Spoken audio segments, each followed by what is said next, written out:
So guys अभी तक आपने कहा सिर्फ 4 चैप्टर हो गए, first 4 chapters. Now it's time to discuss the 5th chapter.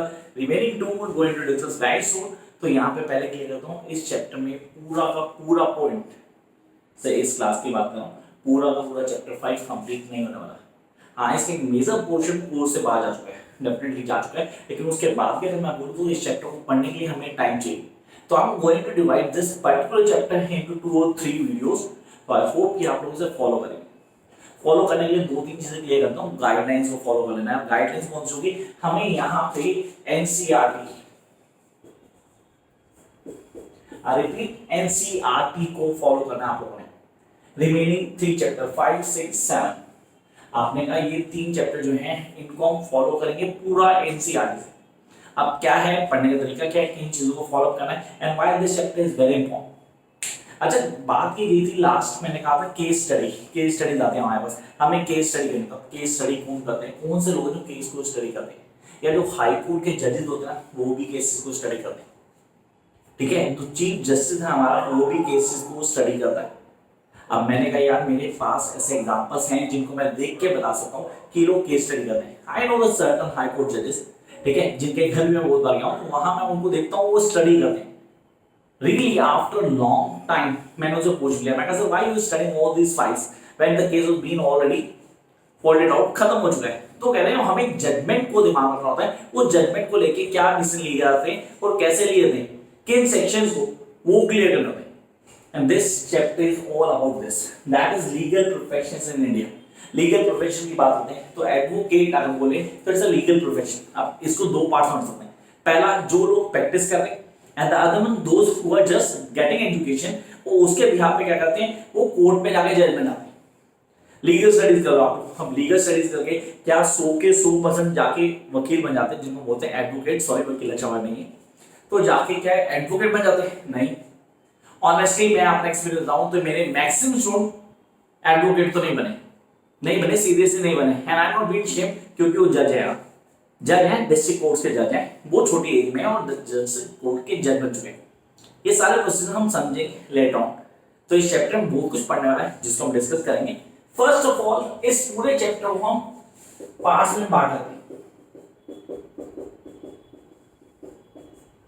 Check करो, ऑलमोस्ट 10 पार्ट्स बनते हैं। इंट्रो हमारे पास एडवोकेट एक्ट 1961 है, the bar council of India, the laws and profession ethics, advertising by laws, opportunities for the law graduates, legal education in India, liberalization of the legal profession, women and a legal profession in India, and the legal professions in other countries. इसको बाद में करेंगे, इसका question जरूर आता है। तो यहाँ बात करते हैं फिलहाल इंट्रोडक्शन। यार लीगल प्रोफेशन कहाँ से आया सर? ये तो कॉलोनियल टाइम से आया। Colonial time when we are under the British colony, या we were part of British colonies. Yes, India part था पूरी तरह से, तो वहां मेयर जनरल था, उसके कॉन्सेप्ट को फॉलो किया गया, वहां से हम फॉलो करते आते हैं। मतलब वो 1764 वाज द पीरियड जहां से ये पूरा प्रोसीजर शुरू हुआ। अब लीगल को किया गया, पहले कहते थे आप सब बड़े सारे प्रोफेशन होते हैं, वकील अलग होता था, एडवोकेट अलग होता था, मैजिस्ट्रेट में अलग अलग चीजों, मतलब अलग अलग नाम दे दिए गए। जो कोर्स से अब काट दिया, क्वेश्चन पहले था, उसकी वीडियो डाली मैंने ऑलरेडी, उसको देखने की जरूरत नहीं है फिलहाल, क्योंकि वो आउट ऑफ कोर्स हो चुका है। After this particular act, the Advocate Act 1961, तब उन सबको हटा के सिर्फ एक एडवोकेट रख दिया गया।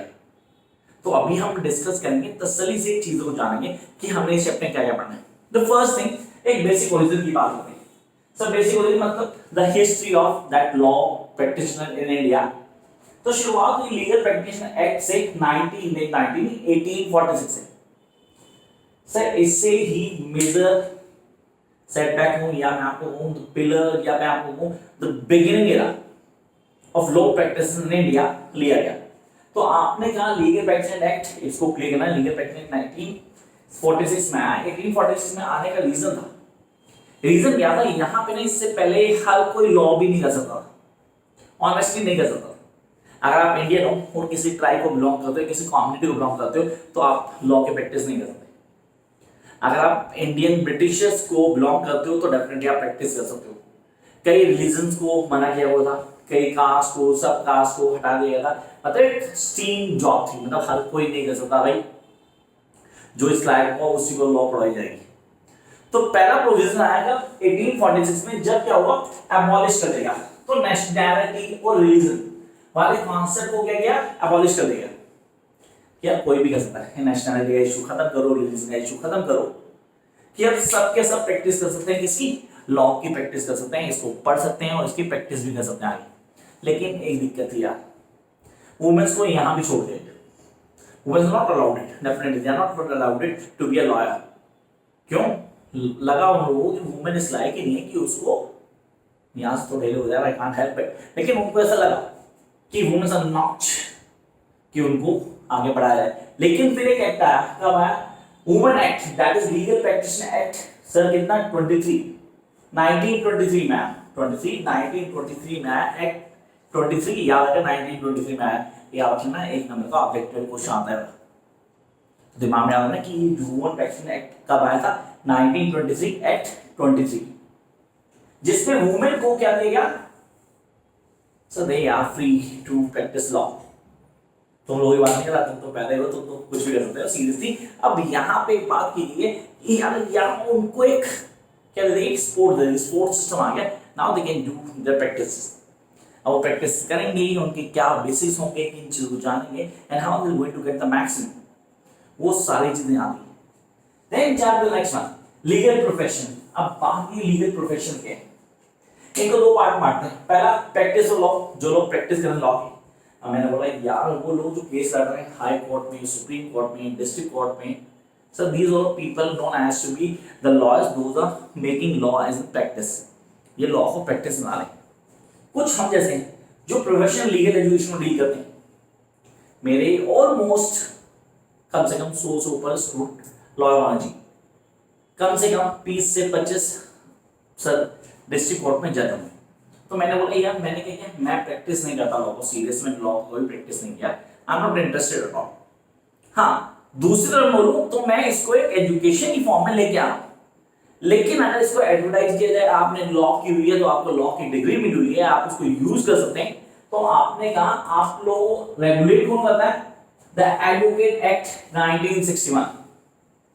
देखो इंट्रो के अंदर ही एडवोकेट एक्ट 1961 आ गया, मतलब the body that regulates the people those are making practice of the law or using law as an education, उन दोनों को रेगुलेट करता है कौन, सर एडवोकेट एक्ट 1961।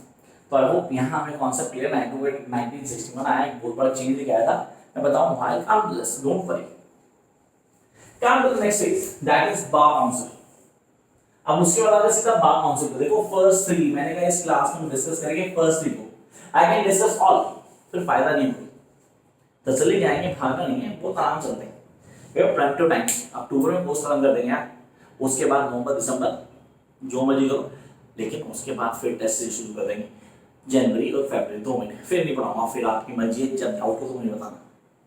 यहाँ आ गए नेक्स्ट फेज पे, दैट इज सर आपने ना legal profession, practice law, professional legal, कौन रेगुलेट करता है, advocate act 1916, bar council, bar council क्या करती है, सही रेगुलेट करती है स्टैंडर्ड्स को, I am talking about bar council of India, BCI, BCI याद रखना, that is the bar council of India, ये रेगुलेट करती है हर उस स्टैंडर्ड को जो जरूरी है किसी भी कॉन्सेप्ट को फॉलो करने के लिए, when it's a matter of legal studies.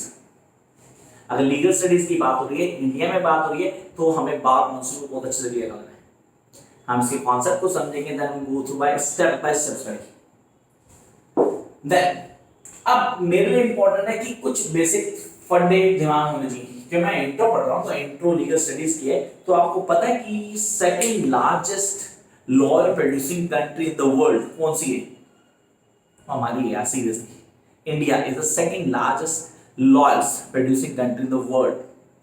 पहले कौन सी, चाइना नहीं है, सीरियसली आप बोलो सबसे आगे बोलो तो चाइना नहीं, इट्स यूएस, यूएस के बाद इंडिया है जो सबसे ज्यादा लॉयर प्रोड्यूस करती है, तो लीगल स्टडीज मैटर करती है। तो ये तो ही सिर्फ इंट्रोडक्शन, हम तो चैप्टर शुरू भी नहीं हुआ, सिर्फ नॉट बीन स्टार्टेड नाउ। कई लोग बोलते हैं चैप्टर शुरू हो गया, इतने मिनट की वीडियो से आप पूरा चैप्टर खत्म कर देते हो, no I am not in a hurry and I want you to be calm too, क्या मैं बहुत आराम से समझ पाऊं, हर कॉन्सेप्ट को क्लियर करो, उसका डिटेल में जाओ, फिर नेक्स्ट क्लास में मोस्ट प्रॉब्लम मैं एनसीईआरटी उठाऊंगा, आज मैं मिल रही थी, मैं कहा चलो छोड़ो यार, लेकिन पॉइंट्स दिमाग में तो इनको लेके चलते हैं, शायद एक आधा मिस हो गया और नेक्स्ट क्लास में ऐड कर दूंगा। तो यहां हम आते हैं नेक्स्ट पॉइंट के ऊपर, तो next point is all about the advocate act 1961, यार ये एडवोकेट एक्ट था क्या? आप लोगों को बताता हूँ कि एडवोकेट एक्ट से पहले क्या होता था हमारे इंडिया में ना यार, लॉयर्स को अलग नाम सुना जाता था। मतलब जो बंदा पेपर वर्क कर रहा है उसका दूसरा नाम है एडवोकेट कहते हैं, जो बंदा दूसरा काम कर उसको वकील कहते हैं, तीसरा मुंशी, चौथा पता नहीं क्या क्या क्या, blah blah blah. Even it be mention in book, अगर आप पढ़ेंगे तो उसमें मेंशन होगा पूरा। एडवोकेट 1961 ने आते ही पहले के इन सबको हटाया, भाई रिमूव करो दिस इज कॉम्प्लिकेटेड सीरियसली, किसको क्या काम तो एक कर रहा है। They all are known as to be the one, तो आपने बोला सिर्फ और सिर्फ एक कराएंगे, दैट इज एडवोकेट्स। अब ये नॉर्म वो बन गया जो क्या कहते हैं, जो भी स्टडी कर रहा है।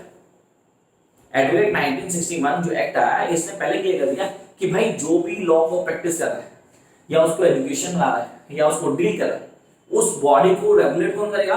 यही एक्ट रेगुलेट करेगा। ये एक्ट क्या देखेगा? ये एक्ट देखेगा कि किसकी प्रोफिशिएंसी है, कौन किस लायक है, किसको काम करना चाहिए, जो भी हमारे प्रोविजन बनते हैं।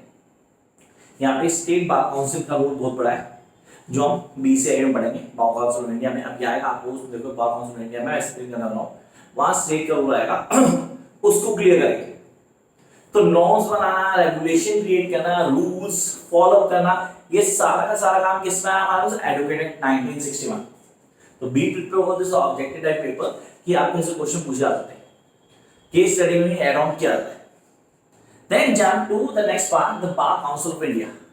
So Bar Council of India का भाई स्टेट में आपका 1948 में हमारे कॉन्स्टिट्यूशन का प्रोविजन किया गया, 1950 में चेंजेस आए, 1963 वो पीरियड जहाँ चेंजेस लाए गए, 61 के साथ बार काउंसिल ऑफ इंडिया का बहुत बड़ा रोल हो गया था 1951 में। अब ये एक ऐसी काउंसिल बन गई थी जो पूरा का पूरा कंट्रोल करेगी इंडिया में, चाहे वो सुप्रीम कोर्ट है, चाहे वो हाई कोर्ट है, चाहे वो डिस्ट्रिक्ट कोर्ट है, या जिसमें स्टेट कोर्ट्स, स्टेट लॉ, उनके नॉर्म्स, उनकी रेगुलेशन, उनकी डिसिप्लिनरी, सारे के सारे तैयार करना, सारे के सारे काम किसके अंदर आते हैं? बीसीआई के अंदर। अब बीसीआई में सबसे डोमिनेंट रोल है स्टेट काउंसिल का। स्टेट काउंसिल बार काउंसिल को बोलते हैं। यहाँ पे लॉयर्स की क्या प्रोफिशिएंसी होगी, किन एजुकेशन को नॉर्म करेंगे, जो हमने पढ़ा था याद होगा आपको 11th 12th में नहीं, 9th 10th में पढ़ा था सिविक्स में, जजेस के प्रोविजन, जजेस की वैल्यू, क्या प्रोविजन है, कोर्ट में कितने लोग जाना चाहिए, कैसे प्रोसीडिंग को फॉलो करेंगे, एक जज की क्या क्या कैलिबर होनी चाहिए, वो सारी चीजें जो मेंटेन की जाती है, मतलब मैंडेटरी जो दी जाती है, वो यहीं से शुरू होती है, the bar council of India से।